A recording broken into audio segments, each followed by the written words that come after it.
حضرت انس بن مالک رضی اللہ تعالیٰ عنہ کہتے ہیں کہ رسول اللہ صلی اللہ علیہ وآلہ وسلم فرماتے تھے، اے اللہ میں تیری پناہ مانگتا ہوں عاجزی سے، سستی سے، بزدلی سے، بخل اور کنجوسی سے اور انتہائی بڑھاپے سے، اور میں تیری پناہ مانگتا ہوں عذاب قبر سے، اور میں تیری پناہ مانگتا ہوں زندگی اور موت کے فتنوں سے۔ سنن ابو داؤد حدیث نمبر 1540۔ حضرت ابو ہریرہ رضی اللہ تعالیٰ عنہ کہتے ہیں کہ رسول اللہ صلی اللہ علیہ وآلہ وسلم یہ دعا مانگتے تھے، کسی مکان یا دیوار کے اپنے اوپر گرنے سے میں تیری پناہ مانگتا ہوں، میں اونچے مقام سے گر پڑنے سے تیری پناہ مانگتا ہوں، میں ڈوبنے، جل جانے اور بہت بوڑھا ہو جانے سے تیری پناہ مانگتا ہوں، میں تیری پناہ مانگتا ہوں اس بات سے کہ موت کے وقت مجھے شیطان اچک لے،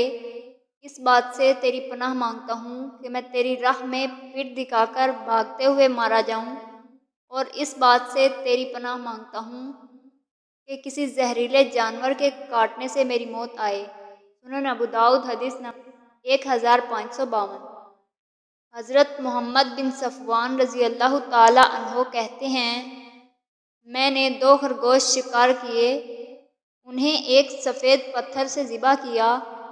پھر ان کے متعلق رسول اللہ صلی اللہ علیہ وآلہ وسلم سے پوچھا تو آپ صلی اللہ علیہ وآلہ وسلم نے مجھے ان کے کھانے کا حکم دیا۔ سنن ابو داؤد حدیث نمبر 2822۔ حضرت ابو ہریرہ رضی اللہ تعالیٰ عنہ کہتے ہیں کہ نبی کریم صلی اللہ علیہ وآلہ وسلم نے فرمایا، جو شخص مسلمانوں کے منصب قضا کی درخواست کرے یہاں تک کہ وہ اسے پا لے، پھر اس کے ظلم پر اس کا عدل غالب آ جائے تو اس کے لیے جنت ہے، اور جس کا ظلم اس کے عدل پر غالب آ جائے تو اس کے لیے جہنم ہے۔